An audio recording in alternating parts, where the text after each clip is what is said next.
Workers from Ford's Kentucky truck plant in Louisville went on strike last night, and there was a ripple effect throughout the manufacturing industry and for many vendors who service Ford. Across the country. Exactly. So Christian Miller is the CEO of Dealer Trade Network, a Louisville-based company that facilitates trades of vehicles between new car dealers. He joins us now to help us understand the consumer impact of the UAW strike. So Christian, your company is in touch with car dealers across the country every day.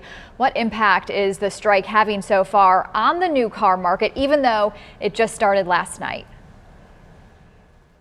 Yeah, well, certainly the strike's been going on a few weeks now. I think the biggest things I can say to consumer is dealerships are still open. They're still running. It's just you're going to see limitations on supply and availability and equally their ability to get certain supply in on time. So, for consumers, we've been seeing this across the country for a lot of high demand models. Consumers are placing orders and then waiting for those orders to come in anywhere between 3 and 6 months.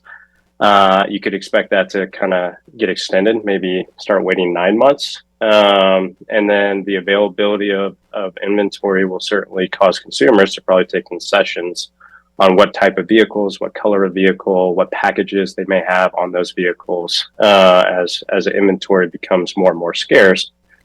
Because the strikes are basically shutting down the plants right now. And so what does that mean? And that's inventory that the dealerships were really expecting to get either at the end of this month or next month, or maybe even in December.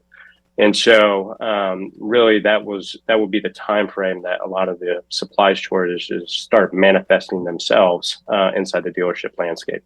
We should point out that KTP produces the Ford Super Duty, the Expedition, and the Lincoln Navigator, but it also produces parts of vehicles that go to plants, again, the Louisville Assembly Plant and to other plants throughout the country. So, Christian, we've seen new car prices go through the roof in the last few years because of supply chain challenges. Is the industry back to normal now? I wouldn't necessarily say back to normal. Maybe it's creating a new normal. So I don't foresee prices going anywhere in the next kind of 3 to 6, maybe even 12 months.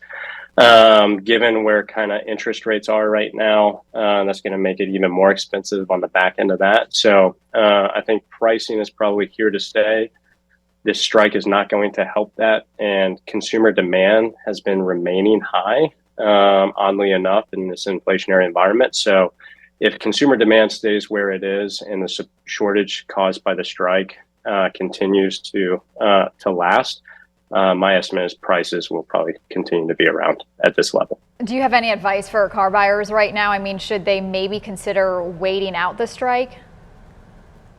Yes, I would say this isn't going to last too much longer, I don't think. I think they're going to come to a head and figure a solution out one way or the other. And so there will be clarity for consumers on where supply is coming or going. And then equally, I think the Fed has started to change some of their sentiment on rates. And so my personal opinion is that rates are going to start to come down a little bit in 2024. And so assuming that supply comes back even just a little bit in certain markets and then rates come down, staying on the sidelines might be the best interest, or exploring other options like a used car, because used car prices right now are a little bit cheaper than new cars for relatively same types of models with limited mileage difference or year difference. So I think exploring all options is the best approach for consumers right now. And then being patient and not settling for something either. Just because you can't get it right now does not mean that you can't get it. And I would have honest conversations with your dealerships if you're looking for something specific.